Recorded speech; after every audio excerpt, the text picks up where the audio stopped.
The morning sun painted the New Mexico sky in shades of orange and pink. But Beatrice Gardner saw none of its beauty through her tears as she knelt in the dirt beside her father's grave, begging God for the strength to survive what felt like an impossible situation. Her hands were clasped so tightly that her knuckles had turned white, and her voice broke as she whispered her desperate prayers into the cool dawn air, unaware that someone was approaching until she heard the soft crunch of boots on the dry earth behind her. Daniel Morrison had been riding the fence line of his ranch when he spotted the lone figure kneeling in the small cemetery that sat on the edge of his property. And something about the way her shoulders shook with silent sobs made him pull his horse to a stop and dismount. He approached quietly, not wanting to startle her, but needing to help in whatever way he could, because he recognized the kind of grief that could break a person if they faced it alone. When he was close enough to hear her whispered words, Daniel's heart clenched at the desperation in her voice as she prayed for the strength to keep her father's ranch from falling into the hands of the banker, who was threatening foreclosure. He stood there for a moment, torn between respecting her privacy and offering comfort, but when she let out a sob that seemed to come from the depths of her soul, he made his decision and quietly lowered himself to kneel beside her in the dust. Beatrice startled at the presence beside her, her eyes flying open to see a man she recognized from town, though they had never spoken before. Daniel Morrison was known throughout the territory as a fair and honest rancher, a man who had built his spread from nothing through hard work and determination. And now, he knelt beside her with his hat in his hands and genuine concern in his dark eyes.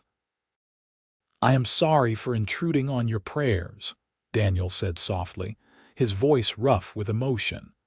"But I could not ride past someone in such pain without offering help." Beatrice wiped at her tears with the back of her hand, embarrassment flooding through her at being discovered in such a vulnerable state. "There is nothing anyone can do," she whispered, her voice hoarse from crying. "My father died 3 weeks ago, and the bank is demanding payment on a loan I did not even know existed. I have 30 days to come up with $800, or lose everything my family has built over the past 20 years. Daniel felt anger rise in his chest at the injustice of it, knowing that banks and creditors often preyed on widows and unmarried women who had no legal standing to fight back. He looked at this woman kneeling beside him, taking in her worn dress and work-roughened hands, and saw someone who had been fighting to keep her head above water long before this final blow had landed. "What is your name?" he asked gently, though he already knew the Gardner ranch, having seen it on his rides through the territory. "Beatrice Gardner," she answered, meeting his eyes for the first time and feeling something stir in her chest at the warmth she found there. "My father was Samuel Gardner. We run cattle on the land bordering your western fence." Daniel nodded slowly, remembering the older man who had always been friendly when they crossed paths in town. "I knew your father. He was a good man." He paused, weighing his next words carefully. "Miss Gardner, I would like to help you if you will allow it." Beatrice shook her head, fresh tears spilling down her cheeks. "I cannot accept charity, Mr. Morrison. I have already sold everything of value we owned, and it was not nearly enough. There is no help for my situation." "It would not be charity," Daniel said firmly, an idea forming in his mind even as he spoke. "Your ranch borders mine, and I have been looking to expand my grazing land. What if I were to buy a portion of your property? Enough to give you the money to pay off the bank, while leaving you with enough land to continue running cattle." The offer was generous, perhaps too generous, but Beatrice found herself hesitating. She had been raised to be independent, to never rely on anyone else, and accepting help felt like admitting defeat. Yet as she looked into Daniel Morrison's honest face, she saw no pity there, only a genuine desire to help. "Why would you do this for a stranger?" she asked, her voice barely above a whisper. Daniel was silent for a moment, trying to understand his own motivations. The truth was that something about this woman called to him in a way he could not explain, a pull that went beyond simple compassion. "Because sometimes God puts us exactly where we need to be to help someone," he said finally. "And because no one should lose everything they have worked for because of circumstances beyond their control." Beatrice felt something shift inside her at his words, a tiny spark of hope igniting in the darkness that had consumed her since her father's death. "I do not know what to say," she whispered. "Say you will let me help," Daniel replied, his voice gentle but firm. "Say you will meet with me tomorrow to discuss the details and work out a fair arrangement. Your father's grave deserves to remain on family land, and you deserve a chance to build the life he would have wanted for you." The mention of her father's grave broke something open in Beatrice, and she found herself nodding through her tears. "Thank you," she managed to say, her voice thick with emotion. "Thank you so much." Daniel reached out and gently squeezed her hand, the touch sending an unexpected jolt through both of them. "You are stronger than you know, Miss Gardner. You are going to get through this." As the sun continued to rise over the New Mexico landscape, painting the desert in gold and crimson, Beatrice felt the first real hope she had experienced in weeks. She did not know that the man kneeling beside her in the dust would become so much more than her answer to a desperate prayer, that he would become the love that would sustain her through all the years to come. Daniel helped Beatrice to her feet, his hand lingering on her elbow longer than was strictly necessary. Up close, he could see that she was younger than he had first thought, perhaps 23 or 24, with auburn hair that caught the morning light and green eyes that held both strength and sorrow. She stood about average height for a woman, but there was nothing average about the way his heart seemed to skip when she looked at him. "Would you like me to ride back to your ranch with you?" he offered, noting the tired horse tied to the cemetery fence. "These roads are not always safe for a woman traveling alone." Beatrice hesitated, part of her wanting to maintain her independence while another part was grateful for the offer of companionship. "I would appreciate that, Mr. Morrison. The Gardner Ranch is about 3 miles south of here." "Please call me Daniel," he said as they walked toward their horses. "And I know where your ranch is. I have been meaning to ride over and pay my respects since I heard about your father's passing, but I did not want to intrude during your time of mourning." They mounted their horses and began the ride toward her property, the morning air crisp and clean around them. Daniel found himself studying Beatrice when she was not looking, noting the proud set of her shoulders despite her obvious exhaustion and grief. She rode well, sitting her horse with the ease of someone who had spent years in the saddle, and he could see the intelligence in her eyes when she glanced his way. "How long have you been running your ranch alone?" Daniel asked as they rode. Beatrice sighed, her hands tightening on the reins. "My father became ill about 6 months ago. At first, it was small things, moments of confusion or weakness that we both tried to ignore, but it grew worse, and in the final months I was managing most of the ranch work myself. We had 3 hired hands, but I had to let them go 2 months ago when we could no longer afford their wages." The picture she painted was one of struggle and determination, and Daniel felt his admiration for her growing. "You have been carrying this burden alone for far too long," he said quietly. "It is no wonder you were praying for strength this morning." "I have been praying for strength every morning since my father died," Beatrice admitted, surprising herself with her honesty.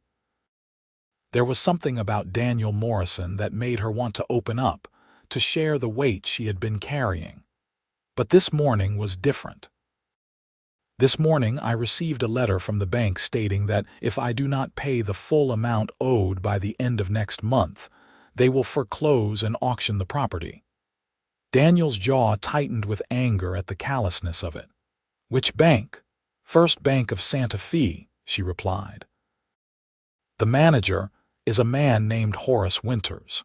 He has made it very clear that he does not believe a woman is capable of running a ranch, and he seems almost pleased at the prospect of taking our land." The name meant nothing to Daniel, but the attitude was familiar. He had seen plenty of men who looked down on women who dared to step outside the roles society had prescribed for them. "Men like that are small-minded fools," he said with feeling. "I have known plenty of women who could run circles around most men when it comes to managing property and livestock." Beatrice glanced at him with surprise, not accustomed to hearing such sentiments from a man. "You are unusual, Mr. Morrison. Most men seem to share Mr. Winters' opinion." "Most men are idiots," Daniel replied, then caught himself. "Pardon my language, Miss Gardner, but it is the truth. My own mother ran our farm for 5 years after my father died, and she did a better job of it than he ever had. I learned early that intelligence and capability have nothing to do with whether you wear trousers or a dress."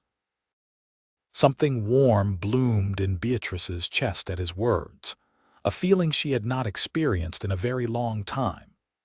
She found herself looking at Daniel Morrison with new eyes, seeing not just a kind stranger but a man whose values aligned with her own in a way that felt rare and precious. They crested a rise, and Beatrice's ranch came into view. It was smaller than Daniel's spread, but he could see that it had been well maintained until recently. The house was a sturdy adobe structure with a covered porch, and there were several outbuildings including a barn, a stable, and what looked like a bunkhouse. The fencing showed signs of neglect, and the livestock he could see in the distance appeared thin, but the bones of a good operation were there. "You have a fine piece of land here," Daniel said as they rode down toward the house. "Good water access and decent grazing. With some investment and help, this could be a thriving ranch again." "That was my father's dream," Beatrice said softly. "He bought this land in 1867, right after the war. He wanted to build something lasting, something he could pass down to his children. He never expected that child to be a daughter who would struggle to hold on to it alone." They reached the house, and Daniel dismounted before moving to help Beatrice down from her horse. His hands spanned her waist as he lifted her down, and both of them felt the spark of connection that passed between them at the contact. Beatrice's cheeks flushed pink, and Daniel found himself reluctant to let go, his hands lingering on her waist for just a moment too long before he stepped back. "Would you like to come inside for some coffee?" Beatrice offered, smoothing her skirt nervously. "It is the least I can offer after your kindness this morning." Daniel knew he should decline and return to his own ranch, where work was waiting. But something kept him rooted to the spot, unwilling to leave this woman's presence just yet. "I would like that very much," he heard himself say. The interior of the house was clean but sparse, with the kind of emptiness that spoke of items sold out of necessity rather than choice. Beatrice moved around the kitchen with efficient grace, stoking the fire in the stove and preparing coffee with hands that shook slightly from exhaustion and emotion. Daniel sat at the worn wooden table and watched her, feeling an overwhelming desire to protect her from any further harm. "Tell me about your ranch," Beatrice said as she worked, needing to fill the silence with something other than her own thoughts. "I have heard it is one of the most successful in the territory." Daniel shrugged, uncomfortable with praise. "I have been fortunate. I started with nothing but a good horse and determination when I came to New Mexico in 1870. I worked as a hired hand for several years, saving every penny, And then I was able to buy a small piece of land when the original owner decided to move back east. I have been building it up ever since, adding land when I could and improving the breeding stock gradually. So you understand what it is like to start from nothing, Beatrice said, bringing 2 cups of coffee to the table and sitting across from him. That is why you are willing to help me. Partly, Daniel admitted, wrapping his hands around the warm cup. But I would be lying if I said that was the only reason. He met her eyes across the table, his gaze steady and honest. From the moment I saw you kneeling at that grave, praying with such desperation, I felt something shift inside me. I cannot explain it, Miss Gardner, but I knew that I was meant to be there at that moment, meant to help you. Beatrice felt her heart begin to race at the intensity in his eyes. She had been courted before, had even considered accepting a proposal from a shopkeeper's son before her father became ill. But she had never felt anything like the connection she was experiencing with this man she had known for less than 2 hours. I felt it too, she whispered, surprising herself with her boldness. When you knelt beside me, I felt like my prayers were being answered in a way I had never imagined, not just with a solution to my financial problems, but with something more, something I do not have words for yet. The air between them seemed to thicken with possibility, and Daniel found himself leaning forward across the table. Then perhaps we should spend some time getting to know each other, he said, his voice low and warm. Beyond just the business arrangement I proposed, if you are agreeable to that. Beatrice felt a smile tug at her lips, the first genuine smile she had managed in weeks. I think I would like that very much, Daniel. They spent the rest of the morning talking, the conversation flowing easily as they shared their histories and dreams. Daniel learned that Beatrice had been raised on the ranch, that she could rope and brand as well as any man, and that she had a mind for numbers that her father had encouraged her to develop. She learned that Daniel was 28 years old, that he had fought briefly in the war as a young teenager, and that he had always dreamed of building something permanent in this wild territory. When Daniel finally rose to leave, the sun was high overhead, and he realized he had been there for hours. I should get back to my own ranch, he said reluctantly, but I would like to come back tomorrow if that is acceptable. We can discuss the details of the land sale and draw up a proper agreement. Tomorrow would be perfect, Beatrice said, walking him to the door. And Daniel, thank you for everything, for not riding past me this morning, for seeing me as more than just a burden or a problem to be solved. Daniel reached out and gently tucked a strand of auburn hair behind her ear, the gesture intimate and tender. Beatrice Gardner, you are many things, but you are certainly not a burden. You are one of the strongest, most capable women I have ever met, and I consider myself fortunate to have found you this morning. He leaned in slowly, giving her time to pull away if she wished, and pressed a soft kiss to her forehead. The touch was chaste but meaningful, a promise of more to come. Then he stepped back, settled his hat on his head, and mounted his horse. Beatrice stood on the porch and watched him ride away, her fingers touching the spot on her forehead where his lips had been. For the first time since her father's death, she felt like the future might hold something other than struggle and loss. She felt like it might hold love. Over the next 2 weeks, Daniel became a constant presence at the Gardner ranch. True to his word, he arranged to purchase a section of Beatrice's land that bordered his own property, paying her far more than the land was worth, but insisting it was a fair price for prime grazing territory. The money was enough to pay off the bank loan with plenty left over to make necessary repairs and restock supplies.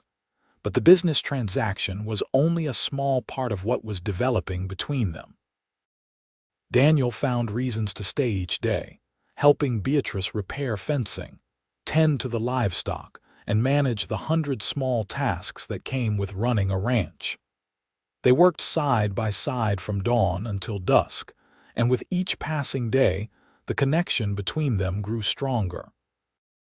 Beatrice had never felt so seen, so valued, as she did when she was with Daniel. He asked for her opinions on ranch management and listened carefully to her answers.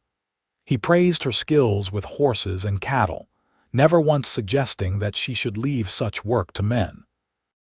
He treated her as an equal partner in all things, and the respect he showed her was more intoxicating than any sweet words could have been.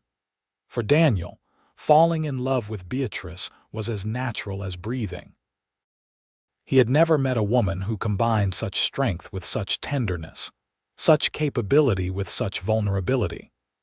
She worked harder than most men he knew, yet she could still find beauty in a sunrise or joy in the antics of a newborn calf. She challenged him, made him think, and filled the empty spaces in his life that he had not even realized existed. One evening, as they sat on her porch watching the sun set over the New Mexico landscape, Daniel reached over and took her hand.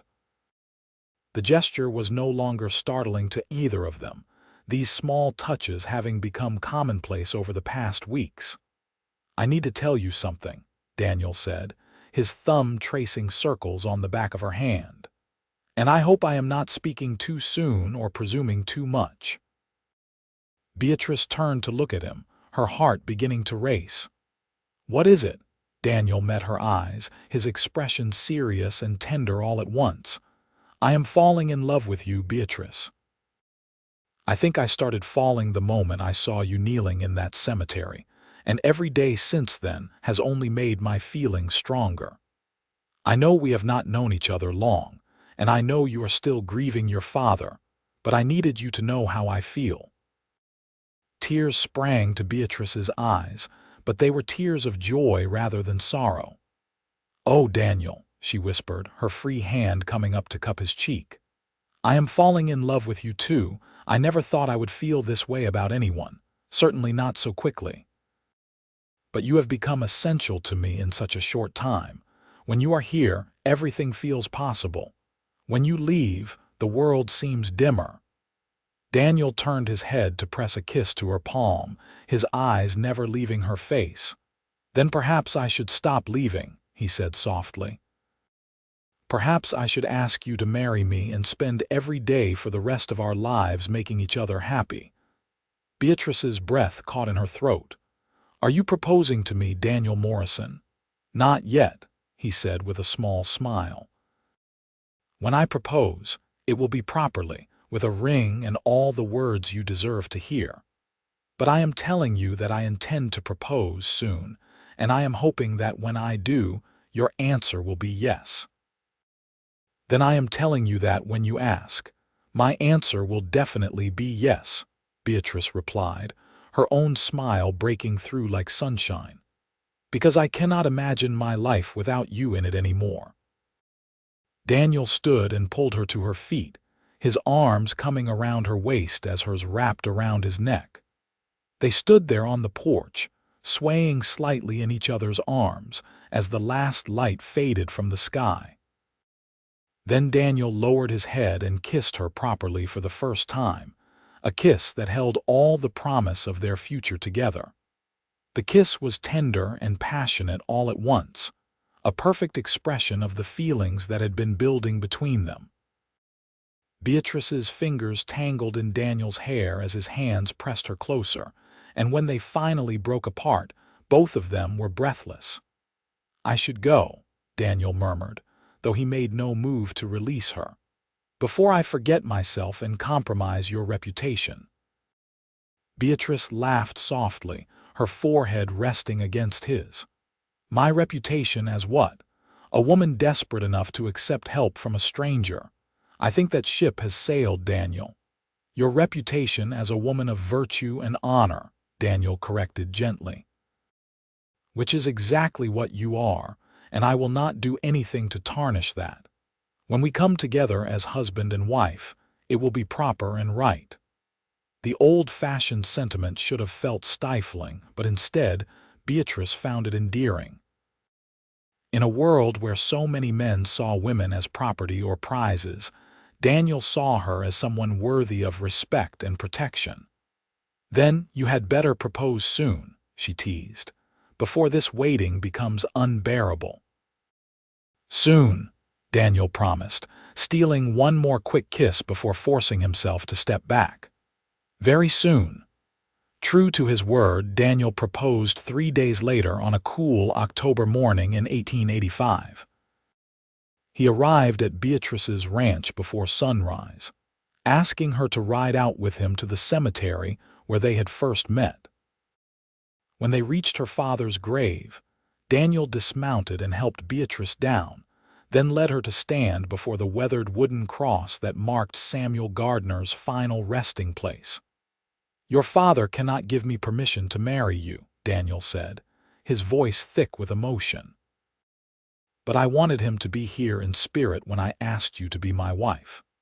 I wanted him to know that I will spend every day of my life taking care of you, honoring you, and making sure his daughter has the life he dreamed for her."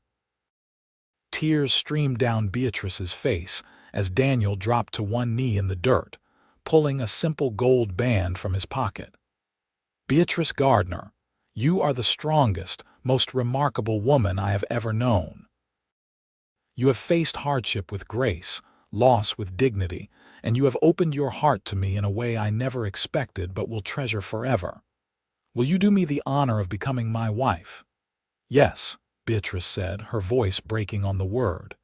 "Yes, Daniel, I will marry you. I love you so much."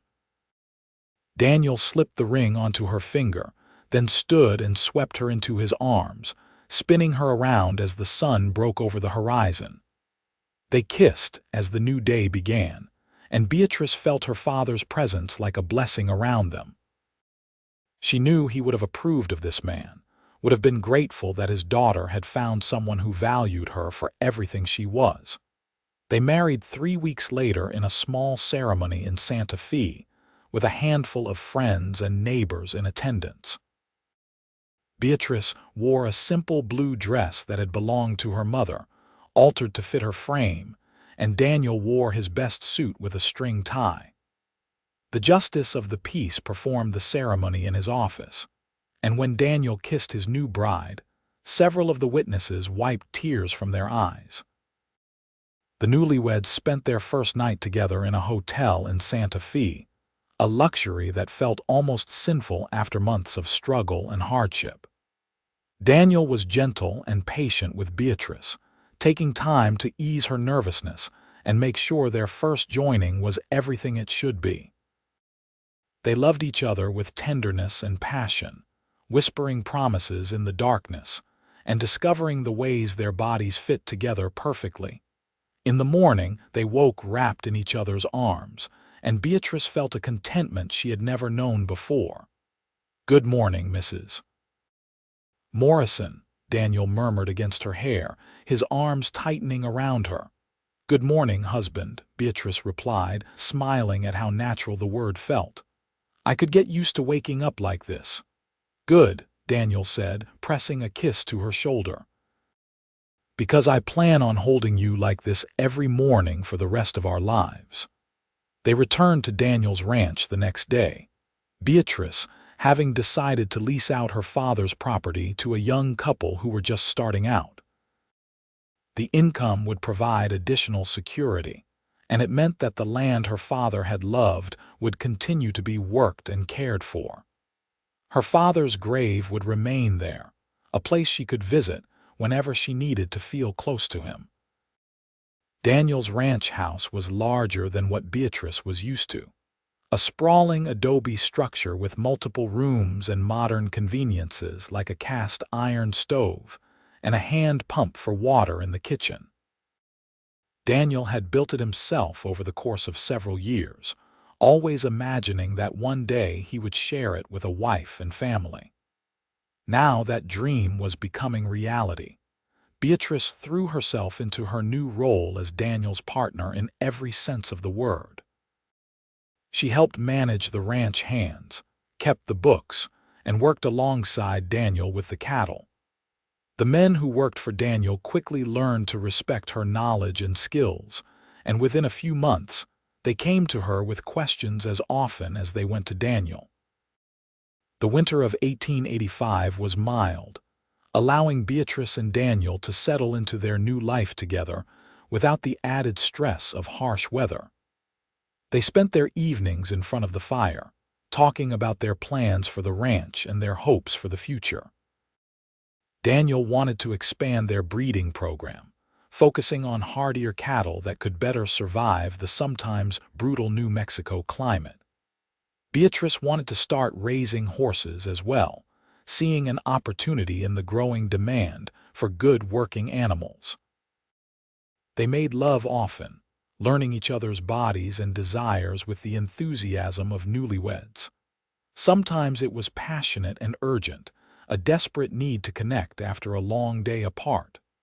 Other times it was slow and tender, a languid exploration that lasted for hours. Always, it left them both feeling cherished and complete. Spring brought new challenges and new joys. Beatrice discovered she was pregnant in March, the news bringing tears of happiness to both of them. Daniel became even more protective, insisting that she rest more and work less, though Beatrice had no intention of becoming an invalid just because she was expecting a child. "Women have been having babies since the beginning of time," she told him firmly when he tried to prevent her from helping with the branding. "I am perfectly capable of managing the tally and organizing the supplies. I promise I will not do any of the actual roping or branding." Daniel knew better than to argue with her when she got that stubborn look in her eye, so he compromised by making sure she always had a comfortable place to sit and plenty of water to drink. He watched her throughout the day, his heart swelling with love every time he saw her resting a hand on her still flat stomach or smiling at something one of the ranch hands said. The pregnancy progressed smoothly through the summer, Beatrice blooming with health and happiness. She craved strange combinations of food that Daniel dutifully tracked down in town, and she became weepy at odd moments, crying over the beauty of a sunset or the sweetness of a newborn calf. Daniel loved every moment of it, even when she woke him in the middle of the night demanding pickles or asking him to rub her aching back. In September, as the heat began to break and the air took on the crisp quality of autumn, Beatrice went into labor. Daniel rode like mad to fetch the midwife from town, then paced the floor of their bedroom while the woman and her assistant attended to his wife. Every cry of pain from Beatrice tore at his heart, making him wish he could bear the burden for her. After 12 hours of labor, just as the sun was setting on September 23, 1886, their son was born. The midwife cleaned him up and placed him in Beatrice's arms, and Daniel sank onto the bed beside them, tears streaming down his face as he looked at the perfect, tiny human they had created together. "He is beautiful," Daniel whispered, his finger gently stroking the baby's soft cheek. "You are amazing. I love you so much." "I love you too," Beatrice said, exhausted but radiant with joy. "What should we name him?" They had discussed names for months, unable to settle on anything that felt right. But now, looking at their son's peaceful face, Daniel knew exactly what he wanted. "Samuel," he said softly. "After your father, Samuel Morrison." Fresh tears spilled down Beatrice's cheeks, but she was smiling. "Samuel Morrison," she repeated. "It is perfect. Papa would have been so proud." Little Samuel was a healthy, happy baby who rarely cried and seemed to enjoy being passed around among the ranch hands. The tough cowboys melted when they held him, making silly faces to earn his gummy smiles and arguing over whose turn it was to hold him during meals. Daniel was a devoted father, getting up with Beatrice for nighttime feedings and spending every free moment playing with his son. Watching Daniel with their baby made Beatrice fall even more in love with her husband. He was patient and gentle, never too busy or too tired to tend to Samuel's needs. He sang to him in a surprisingly good baritone, making up silly songs about cattle and horses that made Beatrice laugh. He changed diapers without complaint and walked the floor for hours when Samuel was colicky. As Samuel grew from an infant to a toddler, the Morrison ranch continued to thrive. Daniel's focus on breeding had paid off, and they now had some of the finest cattle in the territory. Beatrice's horse breeding program was also successful, with buyers coming from as far away as Texas to purchase her well-trained animals. Together, they had built something remarkable, a partnership that was stronger than either of them could have been alone. In the spring of 1888, Beatrice discovered she was pregnant again. Samuel was 18 months old, a bright and energetic little boy who kept them both busy. The news of another baby was met with joy, though Beatrice worried about managing two young children while still helping run the ranch. "We will figure it out together," Daniel assured her, his hand resting on her stomach. "Just like we figure everything out. You are not alone in this, Beatrice. You never have to carry any burden by yourself ever again." His words reminded her of that morning at the cemetery, when she had been alone and desperate, praying for strength she did not think she possessed. Daniel had become the answer to that prayer in ways she never could have imagined. He had given her not just financial security, but partnership, love, and a family she cherished with her whole heart. This pregnancy was more difficult than the first, with Beatrice suffering from persistent nausea and exhaustion. Daniel hired additional help for the house, including a young woman named Maria who could assist with Samuel and the household chores. He insisted that Beatrice rest as much as possible, taking over many of the tasks she usually handled himself. "I can still help," Beatrice protested weakly from the sofa where Daniel had installed her with pillows and blankets. "I am not an invalid."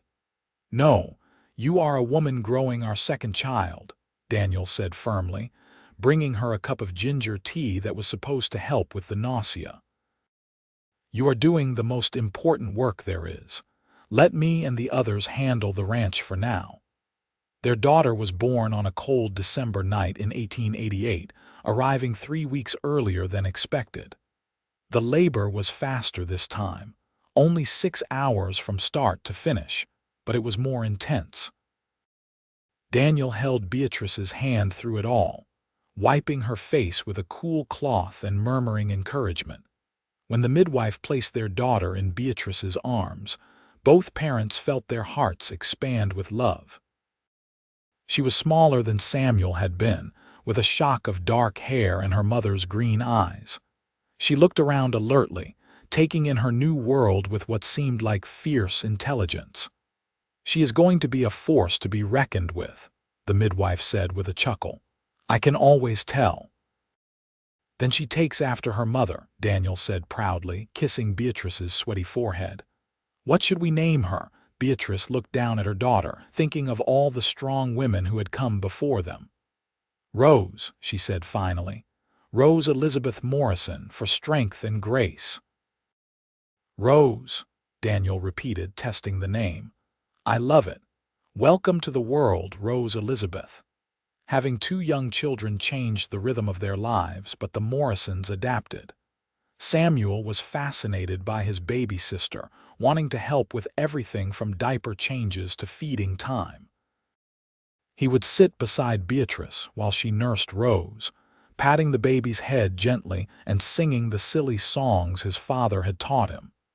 The years passed in a blur of activity and joy. Samuel grew into a thoughtful, serious boy who loved working with the animals and following his father around the ranch. Rose proved to be every bit as strong-willed as the midwife had predicted, fearless and determined from the moment she could walk.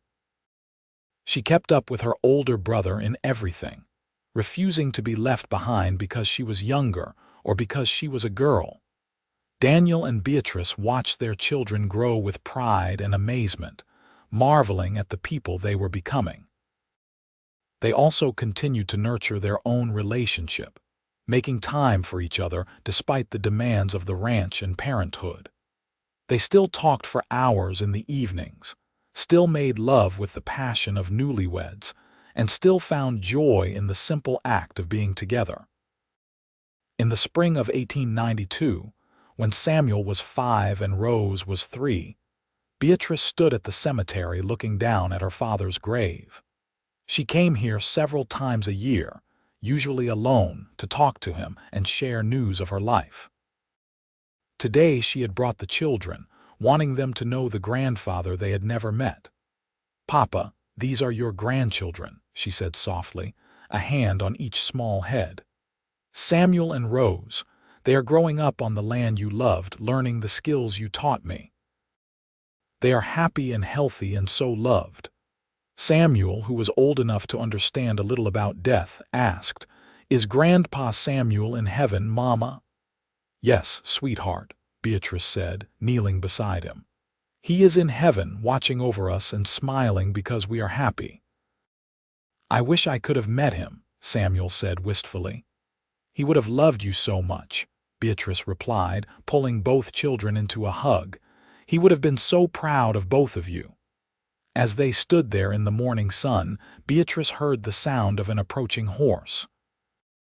She turned to see Daniel riding toward them, and her heart still fluttered at the sight of him after all these years.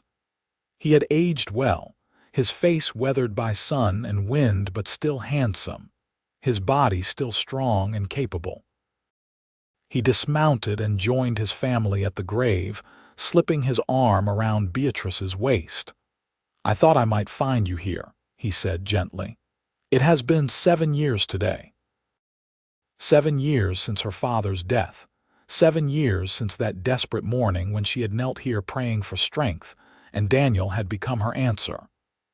7 years, Beatrice repeated, leaning into her husband's warmth. "It feels like a lifetime ago and like yesterday all at once."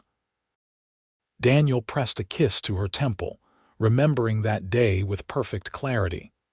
"I think about it often," he said. "That morning when I found you praying, I truly believe I was meant to be there, meant to find you.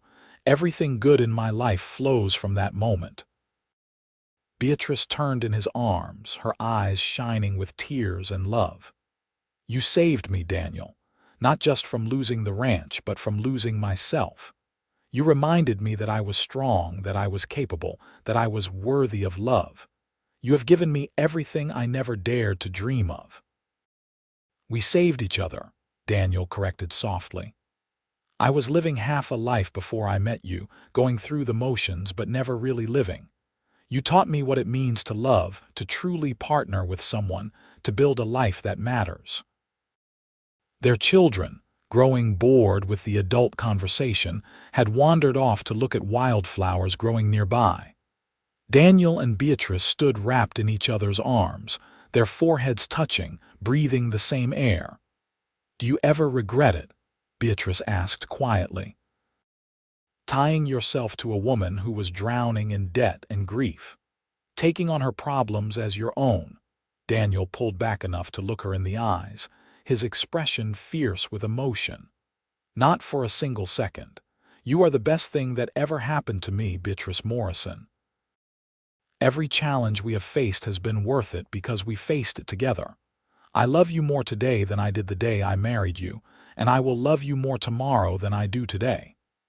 "I love you too," Beatrice whispered, standing on her toes to kiss him. "More than words can say. You are my answer to every prayer, my partner in every adventure, my love for all time."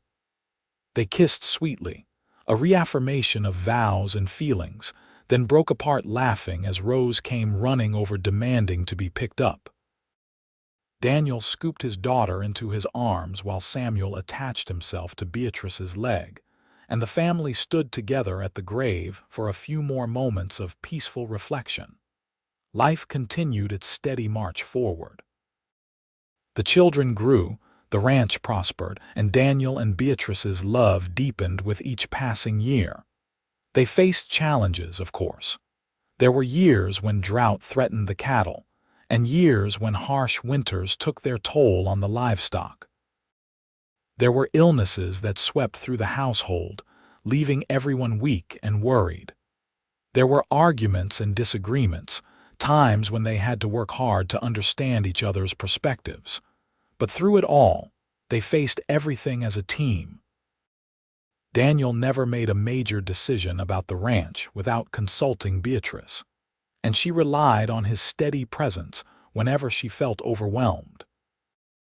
They taught their children by example what a true partnership looked like, how two people could maintain their individual strength while building something greater together. In 1895, when Samuel was 8 and Rose was 6, Beatrice found herself pregnant for the third time. The news was unexpected, as she had assumed her childbearing years were behind her at 34. But the surprise quickly gave way to joy, and both Daniel and the children were thrilled at the prospect of a new baby. This pregnancy was the easiest of the three, with Beatrice feeling strong and healthy throughout. She continued to manage many of her usual responsibilities, only slowing down in the final weeks before the birth. Their second son was born on a beautiful May morning in 1896, arriving quickly and easily just after dawn. They named him James Daniel Morrison, and he was the happiest baby any of them had ever seen. Where Samuel had been serious and Rose had been fierce, James was pure sunshine. He smiled at everyone, laughed easily, and seemed to find joy in everything around him. His sunny disposition was infectious, making everyone who spent time with him feel lighter and happier. Samuel and Rose adored their baby brother, fighting over who got to hold him and help care for him. Daniel joked that James had more parents than any child needed, with everyone in the household doting on him constantly. But the attention did not spoil James. Instead, it made him even more loving and generous, as if he understood from birth that love multiplied when shared. The Morrison family became well known throughout the territory, not just for their successful ranch but for their genuine happiness, and the way they treated everyone with respect and kindness. Daniel was often called upon to settle disputes between neighbors, his reputation for fairness and wisdom growing with each passing year. Beatrice became known for her skill with horses and her business acumen, with people traveling from miles away to purchase her animals or seek her advice. Together, they also became known for their generosity. They remembered what it was like to struggle, to feel desperate and alone, and they went out of their way to help others who found themselves in similar circumstances. They hired hands who were down on their luck, gave credit when the bank would not, and opened their home to those who needed a meal or a place to stay. "We were given so much," Daniel said to Beatrice one evening as they watched yet another drifter ride away with a full stomach and some coins in his pocket. "It only seems right to share what we have.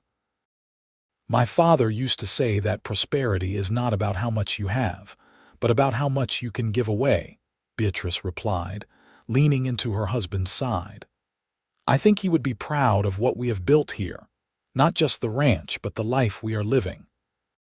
As the century turned and a new era began, the Morrison family stood strong. Samuel, now a teenager, was already showing signs of becoming an excellent rancher, with his father's steady temperament and his mother's head for business. Rose, at 11, was as comfortable in the saddle as any adult, and she had her mother's gift for training horses.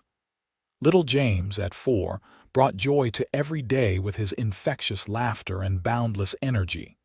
Daniel and Beatrice, now in their late 30s, were in the prime of their lives. They had built something lasting, something meaningful, something that would endure long after they were gone. But more importantly, they had built it together, their partnership stronger than ever after 15 years of marriage. One cool morning in October of 1900, Beatrice woke before dawn and slipped out of bed, careful not to wake Daniel. She wrapped a shawl around her shoulders and walked out onto the porch, looking out at the land that had been the backdrop for her entire life. The ranch where she had been born, where her father had died, where she had knelt in desperate prayer. The ranch where Daniel had come to her rescue, where they had fallen in love, where they had built their life together. She heard the door open behind her and felt Daniel's arms come around her waist, pulling her back against his chest. "What are you thinking about?" he asked softly, his breath warm against her ear. "About that morning 15 years ago," Beatrice said, her hands covering his where they rested on her stomach. "When you found me at my father's grave. I was praying for strength, for some way to survive what felt like an impossible situation. I never imagined that my answer would come in the form of a kind stranger who would kneel beside me in the dirt." Daniel tightened his arms around her, remembering that morning with perfect clarity. "I was riding out to check the fence line," he said. "I could have gone in any direction that morning, but something told me to go east. Now I know it was fate, or God, or whatever force in the universe brings two people together when they are meant to be." Beatrice turned in his arms, looking up at the face she loved so dearly. The face that had become as familiar to her as her own, that she saw first thing every morning and last thing every night. "You became my answer, Daniel, not just to that prayer, but to every prayer I have said since. You are my strength when I am weak, my comfort when I am sad, my partner in every joy and every challenge." "And you are mine," Daniel replied, cupping her face in his hands. "You are everything I never knew I needed, everything I did not know I was missing. You made my life complete, Beatrice. You made me whole." They kissed as the sun began to rise, painting the sky in shades of pink and gold. It was a kiss that held 15 years of love, of partnership, of challenges overcome and joys shared. It was a kiss that promised another 15 years and more, a lifetime of standing side by side against whatever the world threw at them. The sound of small feet running across the house broke them apart, and they turned to see James bursting through the door, his dark hair standing up in every direction. "Mama, Papa, Samuel said we can go riding today, can we, please?" Behind him came Samuel, now 15 and tall like his father, looking apologetic. "Sorry, I tried to tell him you were still sleeping." "We were awake," Daniel said, scooping James up into his arms. "And yes, we can go riding today. In fact, let's make it a family day. No work, just riding and enjoying being together." Rose emerged from her room, rubbing sleep from her eyes. "Did someone say no work? I like the sound of that." Within an hour, the whole family was mounted and riding across Morrison land. Samuel rode beside his father, discussing plans for expanding the herd next spring. Rose rode with her mother, chattering about a horse she was training that showed exceptional promise. James rode in front of Daniel, small hands gripping the saddle horn, shrieking with delight every time the horse moved faster than a walk. They rode for hours, stopping by a creek for a picnic lunch that Beatrice had packed. The children played in the water while Daniel and Beatrice sat on the bank, watching their family with hearts full of gratitude and love. "This is perfect," Beatrice said softly, leaning her head on Daniel's shoulder. "This right here, this moment. This is everything I prayed for that morning and so much more."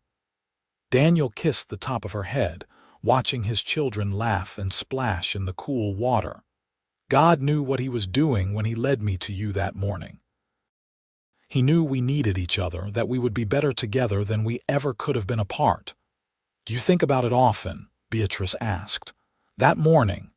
"Every day," Daniel admitted. Every single day I thank God that I chose to ride east that morning, that I did not ignore the woman kneeling at that grave, that I had the courage to stop and offer help. That morning changed my life in the best possible way." Beatrice lifted her head to look at him, her green eyes shining with emotion. "You know what I remember most clearly? The moment you knelt beside me. I had felt so alone, so overwhelmed by everything I was facing. And then suddenly you were there, and I was not alone anymore. I have never felt truly alone since that moment, Daniel. Even when you are not physically with me, I carry you in my heart. You are always with me." "As you are with me," Daniel said, pulling her close. "You are woven into every part of my life, Beatrice. There is not a moment of my day that is not better because you are in it." They sat in comfortable silence for a while, listening to their children's laughter and feeling the warmth of the sun on their faces. These were the moments that made up a life, Daniel thought. Not the big, dramatic events, but these small, perfect moments of connection and joy. As the afternoon wore on, they headed back to the ranch house. Samuel and Daniel went to check on the livestock while Rose helped Beatrice prepare supper. James helped by getting in everyone's way and talking nonstop about the day's adventures. That evening, after the children were in bed and the house was quiet, Daniel and Beatrice sat on their porch swing, rocking gently as they watched the stars come out. It was their favorite time of day, these quiet moments when they could simply be together without the demands of children or ranch work pulling them in different directions. "I was thinking," Daniel said, breaking the comfortable silence. "We should take a trip, maybe to San Francisco or Denver. Somewhere you have always wanted to see. Maria and the boys can manage the ranch for a week or two."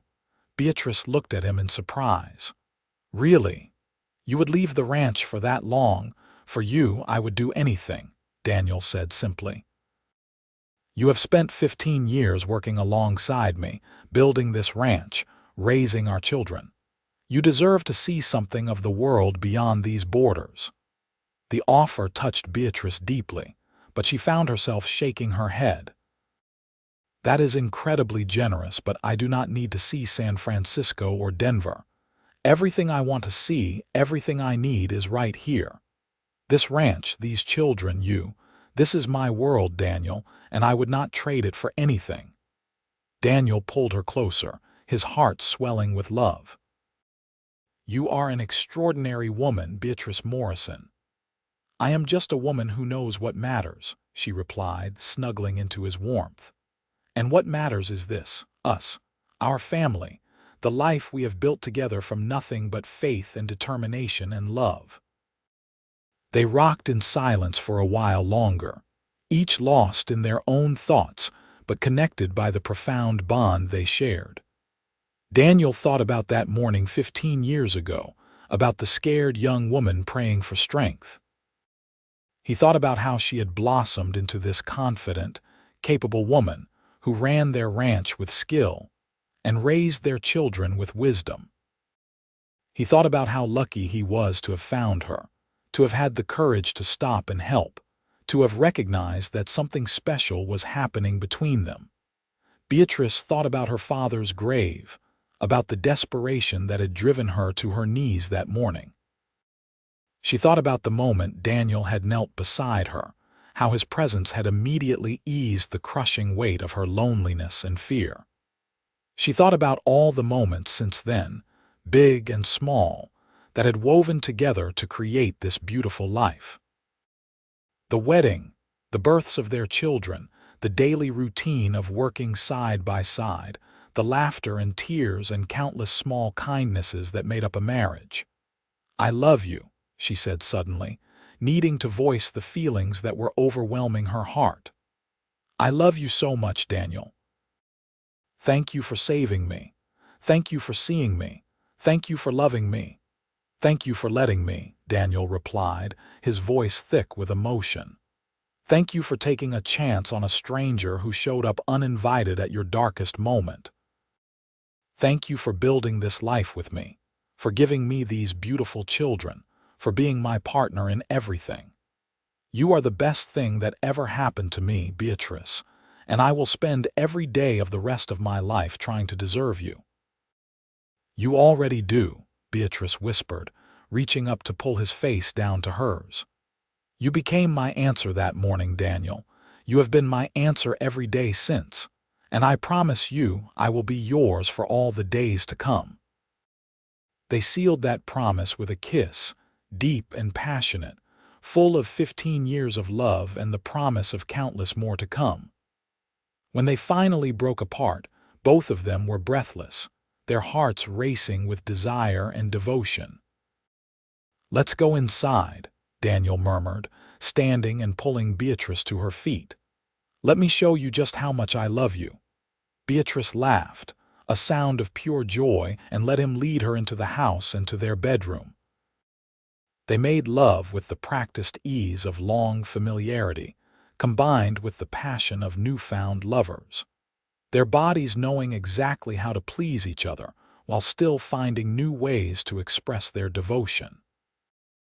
Afterward, they lay tangled together in the moonlight streaming through the window, Beatrice's head on Daniel's chest and his hand stroking through her hair. "Do you think we will always be this happy?" Beatrice asked sleepily. "I think we will have happy times and hard times like every couple," Daniel replied honestly. "But I also think that as long as we face everything together, as long as we remember why we chose each other and keep choosing each other every day, yes, we will always have this. This connection, this love, it is unbreakable, Beatrice. What we have is forever." "Forever," Beatrice repeated, her eyes drifting closed. "I like the sound of that." As she fell asleep in his arms, Daniel lay awake a while longer, listening to her breathing and feeling profoundly grateful. He had been a successful rancher before he met Beatrice, respected in the community and financially secure. But he had been incomplete, though he had not realized it at the time. She had filled the empty spaces in his heart and soul, had given him purpose beyond just accumulating land and cattle. She had given him love, partnership, and a family that made every day worth living. He thought about the words she had used that morning at the cemetery all those years ago. Answer. She had been praying for strength, and he had knelt beside her and offered what help he could.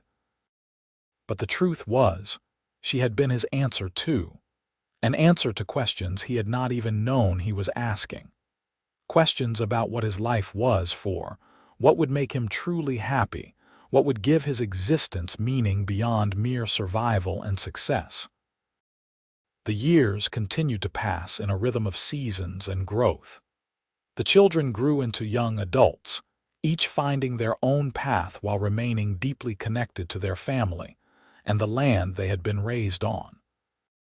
Samuel married a sweet girl from town named Catherine in 1905, bringing her to live on the ranch and eventually building a house of his own on the eastern section of Morrison land. They gave Daniel and Beatrice their first grandchild, a daughter named Beatrice Rose, in 1907.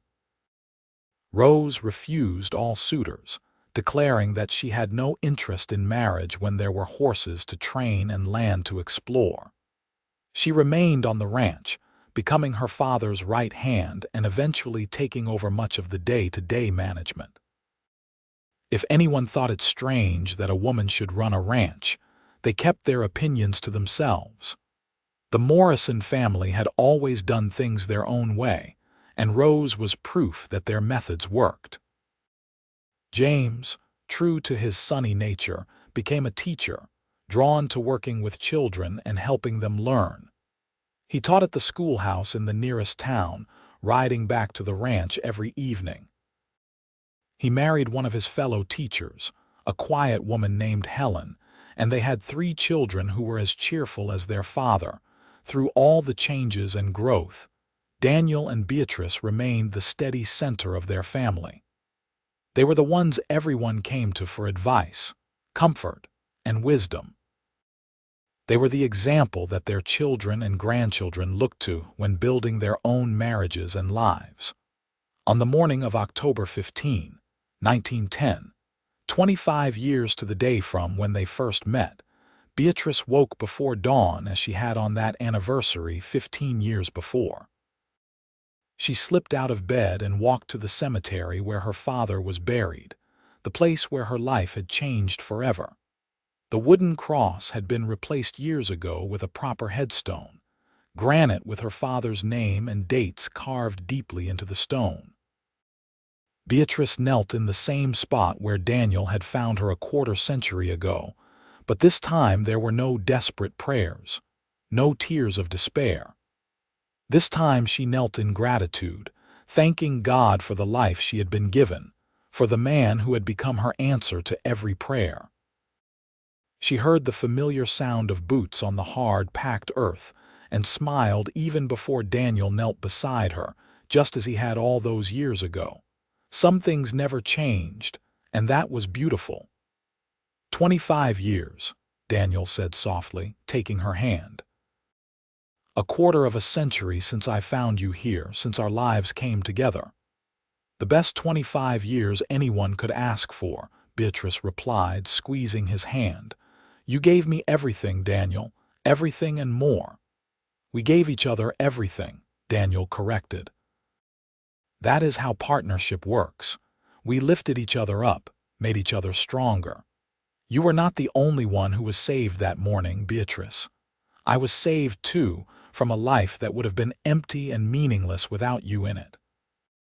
They knelt together in the early morning light, hands clasped, hearts joined as they had been for 25 years. Around them, the land they had worked and loved stretched out in every direction. The land that had been her father's dream and had become their reality. The land that would pass to their children and grandchildren, carrying forward the legacy of love and partnership that Daniel and Beatrice had built. Thank you, Beatrice said, looking into the eyes of the man she loved. Thank you for stopping that morning. Thank you for kneeling beside me. Thank you for becoming my answer. Thank you for letting me, Daniel replied, his voice rough with emotion. Thank you for taking my hand and building this life with me. Thank you for 25 years of love and partnership. Thank you for everything.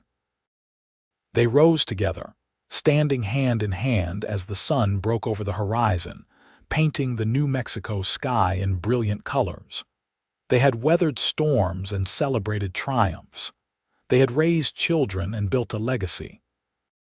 They had loved each other through good times and hard times, never wavering in their commitment to each other. And they would continue to love each other for all the years to come, bound together by the promise made on a desperate morning when a woman prayed for strength, and a man knelt beside her and became her answer.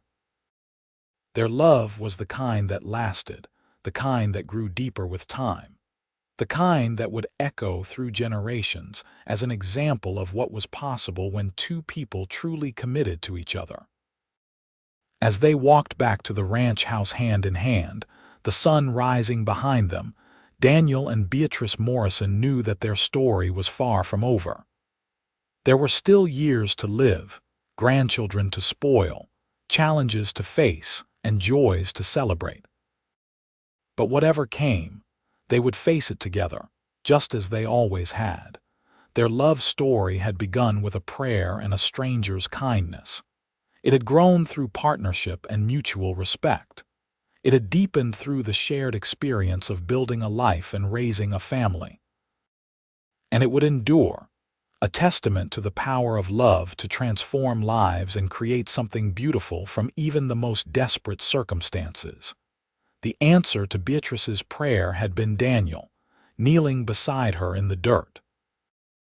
But the real answer had been the love they built together, the life they created, the partnership that sustained them through everything. That was the true miracle, the real blessing. Not just that he had helped her save her ranch, but that they had saved each other and built something that would last forever. And on that morning, 25 years after they first met, They renewed their commitment to each other without words, simply by standing together as the sun rose on another day in their shared life. A life that had started with a prayer and a kind stranger and had become more than either of them could have imagined.